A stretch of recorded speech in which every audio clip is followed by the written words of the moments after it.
Station, this is Houston. Are you ready for the event? We are ready for the event. John F. Kennedy Presidential Library, this is Houston. Please call the International Space Station for a voice check.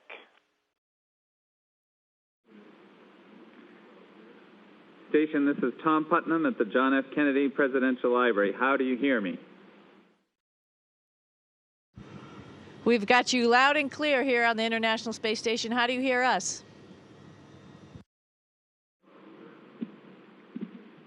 We hear you fine, and Sonny, you spoke here once before, and we're so happy to have you back, but this time from space. Well, it's great to be back with you guys. You're in a beautiful location, a place I call home. But this is also my second home, so I can't say the view is bad from up here either.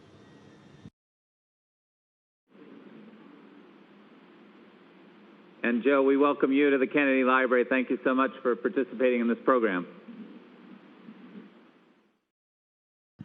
It's my pleasure, and I'm happy to be with you all today, and welcome aboard the International Space Station. So we'll go to question number 1. Okay, SUNY, from Needham, Mass., the home of athletes and astronauts. Were you aware growing up in Massachusetts that it was President Kennedy who set the goal for this country to be the first to land on the moon? Was he an inspiration for you? Absolutely, and it wasn't just because of the accent. I think his speech in Houston, which his anniversary is coming up in September, laid the pathway for us to put people on the moon. Pretty ambitious goal, pretty amazing that we were able to do it, and we've done it successfully a number of times after that, and that was all because of JFK's speech and his inspiration to the country. So we are now stepping onto the next path, and hopefully human beings will be following in Curiosity's tracks before too long. But JFK definitely was the person who paved the way. Thank you.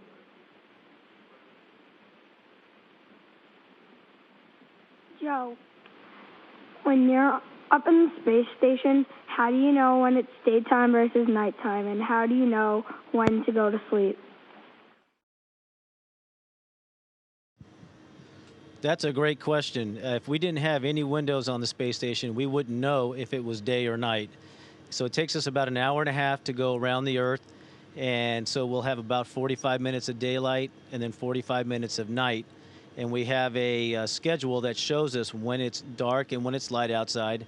And of course, we do have some windows so we can look outside and see when that happens.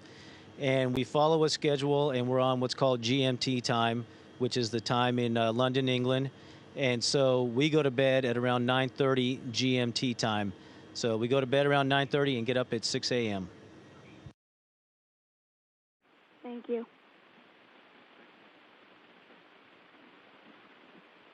SUNY, why can't you take your dog Gorby with you to the space station? Well, I really wish I could. I miss him like crazy, and I miss him probably because he represents those cool things on Earth that you don't have up here, like wind in your face and walking on the beach, because that's what I usually do with him. So, as a replacement, I go to the cupola and look outside and see a lot of beautiful places, plus sunrise and sunsets 16 times a day, like Joe was talking about. And a friend of mine made me a little stuffed Gorby, so I have him up here to hang out with me. So that's sort of good enough for now until I get home in November.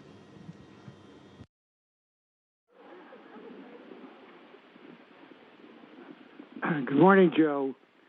What's the most amazing and unique thing you've seen out the window while in space?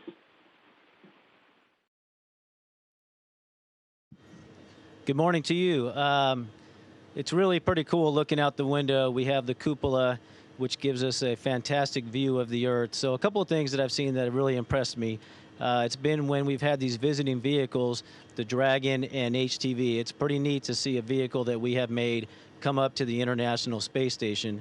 But then naturally, just about a month ago before Sonny and Aki arrived, the Southern Lights, the auroras, were just in full bloom. We had some solar activity a few days previous, and it was just an incredible light show. And I tried to take some pictures, but they just don't capture what I really saw, and it was absolutely incredible.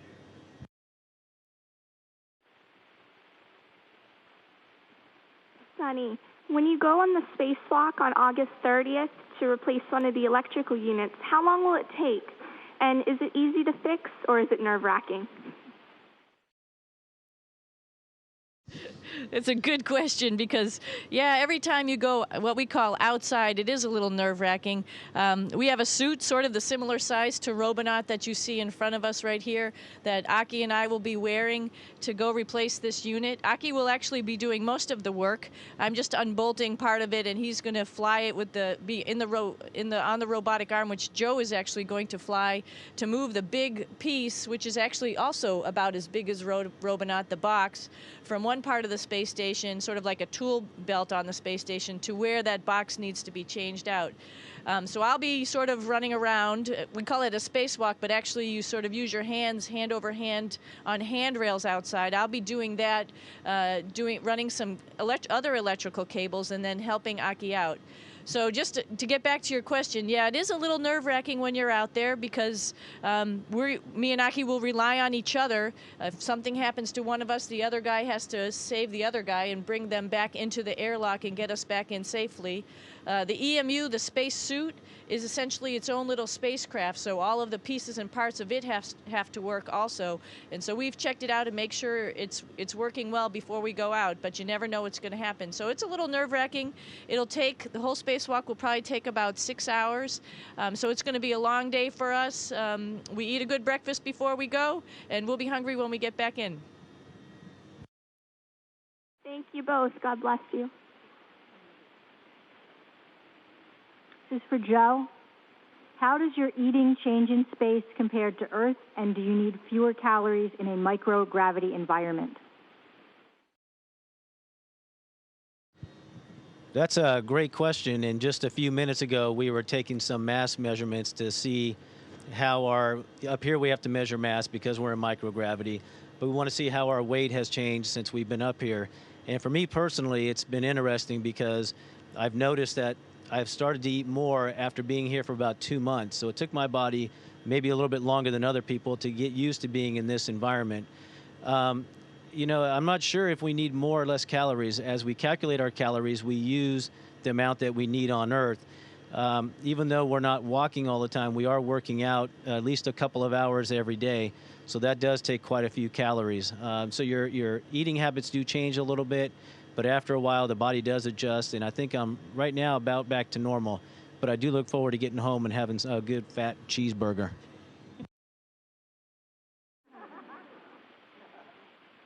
I'm from Norwalk, Connecticut, West Rock Middle School, and this one's for Sunny.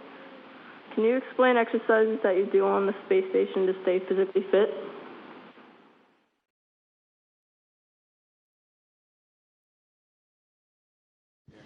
Yeah, like Joe was talking about, we work out probably about 2 hours a day. We've got a couple different exercise pieces of equipment that help, our cardiovascular as well as our strength and conditioning. So we have a bicycle right here, which is right in front of Robonaut. Maybe you can see it. It doesn't have a seat. You don't need to sit down up here in space. All you do is click your pedals in, your feet in the pedals, and start to ride. We also have a treadmill, which to run in space you have to have a harness on, which is sort of connected by bungees to hold you down on the treadmill. And then thirdly, we have a resistive exercise device, which is based on using vacuum to create a load. And it's just like you're lifting in a gym with a bar to do squats and deadlifts. And all of that is required because we obviously start losing muscle mass and bone mass as soon as we get up here because we don't have to fight against gravity. So with those three exercises, we're able to exercise, or those three pieces of equipment, we're able to exercise our cardiovascular system and then work on our bone density and our muscle mass. This is for both of you, and can you show us how you do a flip? Ooh, let's see if we can do that.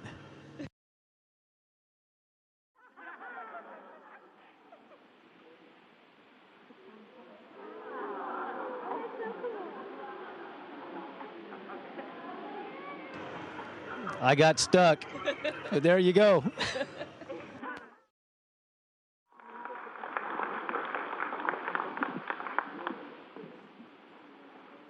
Joe, what do you do for fun on the ISS? We do a lot of flips for fun because we can, so that's pretty cool.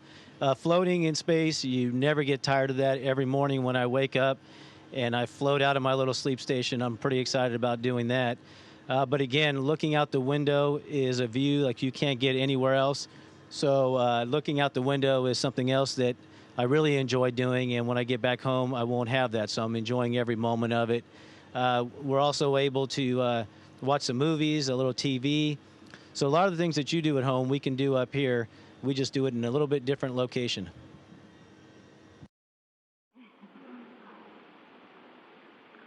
For Sunny, has the ISS been hit by any debris, and how do you monitor and repair damage to the ISS? Yeah, as a matter of fact, I was a little surprised. We've been hit by a couple more things than I had imagined, and I just found that out just recently, just when we were preparing for our spacewalk. One of the things they sent us up are photos, detailed photos of all over the space station, where the space station has been hit by little micrometeorites. And it's pretty interesting. They're going really fast, and so when they hit the space station, a part of the metal, it makes like a little crater, as though, you know, like just like we have craters on Earth. Like if a meteorite hit the Earth, it makes a little crater and it has little rigid edges on the side. And that's what we have to be worried about when we're doing a spacewalk, so we don't cut our gloves on some of these little craters. So it's been hit quite a few times, but they've all been pretty little. If we got hit by something big that actually penetrated the space station, then we'd have to do an emergency procedure and then maybe do a repair from the inside to prevent anything bad from happening. But the little ones are okay. The big ones we avoid because the ground and a lot of people on Earth track the big stuff outside and make sure the space station is not going to get hit by anything big.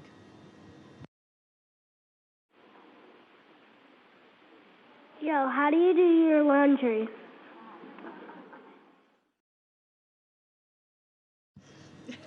Yeah, Sonny's smelling me. I'm not sure how I smell, but one of the we have a lot of great things about being up here, but one of the nice things is I don't have to do laundry.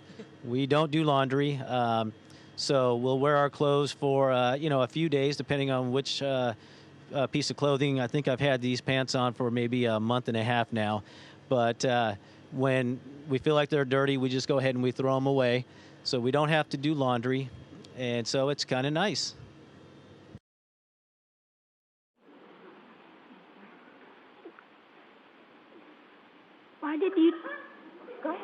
Why did you choose to be an astronaut? Well, for me, it was a little bit of happenstance. I was a helicopter pilot before I became an astronaut. I thought all the people who are astronauts are really smart and, way, too clever for me. But I went to test pilot school, and when I was there, we had the opportunity to go down to Johnson Space Center. And it's the first time I ever met an astronaut, and I met a guy by the name of John Young. And he talked about landing vertically on the moon, and it sounded a whole lot like helicopter flying. So I thought, wow, maybe I have the same type of skills that these people have. And so I started looking at the application process and what I had to do. And then I went and got my master's, and then that's how I became an astronaut.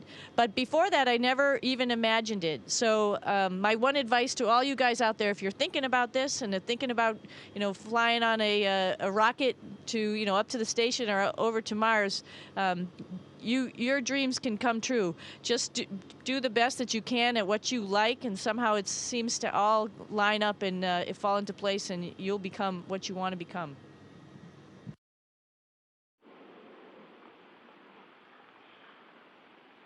Joe, what do you have to do to become an astronaut?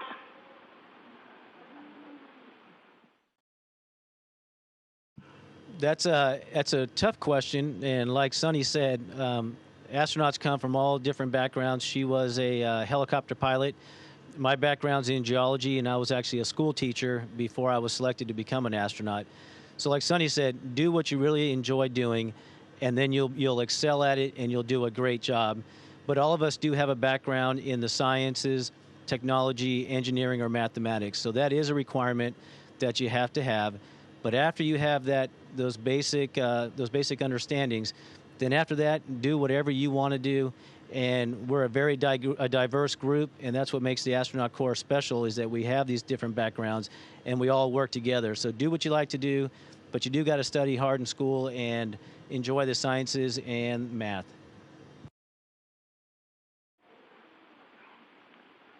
Just questions for Sunny. You've sort of answered this already, but did your military career help you prepare for the astronaut program? And what advice would you give someone interested in becoming an astronaut? And I know you did some deep sea adventures, and whether that helps with your space station experience. Yeah, I would absolutely say for sure. Like Joe said, we have people who are, teachers, military pilots, doctors, veterinarians, engineers, biochemists, physicists in the office. So we've got a really big background. We're definitely not all military. There is a group of military people, and I think from having responsibility at a pretty young age, flying a helicopter and being a helicopter commander at like 24 years old, gives you a little bit of an idea of some of the responsibilities you have when you come live and work on a space station or are part of a crew on a Soyuz or a space shuttle or whatever the next vehicle is going to be. There is a lot of responsibility. You learn about how to handle stress also. So you're put in some situations that you haven't planned for, but you have a lot of training in your background and you know how to handle it. So I think from my military background, a lot of that came through, as well as teamwork, leadership, and followership. We're a team up here. There's 6 of us on the station, but there's also hundreds and actually thousands of people on the ground all over the world that we work with, and you have to realize that you're part of a team. Everything that gets done up here is not just because of our individual efforts. It's because of everybody, the planning and the group that puts it all together. And so you have to recognize that and understand what the other team members are dealing with. And I think all of that came from my military background. Just specifically from the diver part of it also, it's really parallel to doing a spacewalk. When I was doing a little deep sea diving for a while, and the suits are the same. You go into an environment that's not really hospitable to human life, but you get used to it, and you understand where the dangers are, and you know how to take the risks, the calculated risks that you need to take to get the jobs done. So if anybody's interested in going into the military, I would highly recommend it because it gives you really a good background on a whole bunch of different things. Joe also was in the military for a while too, and I think it is just a great way to learn a lot of vocational skills, technical skills, leadership, followership, and it's a great opportunity. Okay, go ahead. Joe, what do you do if someone gets really sick on the space station? Yeah, we go through a lot of training in Houston on some of the basic medical ways to treat people, and if we do have any accidents, what we can do up here. One thing we're very fortunate, like Sonny said, we're part of a big team. So if somebody were to get sick, we have flight surgeons on the ground that can help us. We do have medication up here that we can take. We have all the equipment we need if someone were to get a cut or something were to happen. So we're very well trained. We have a lot of support on the ground. And if anything really, really bad happened, we do have our Soyuz vehicle here, and we could get back to Earth pretty quickly if we have to. Station, this is Houston ACR. Thank you. That concludes the event. Thank you. That was fun.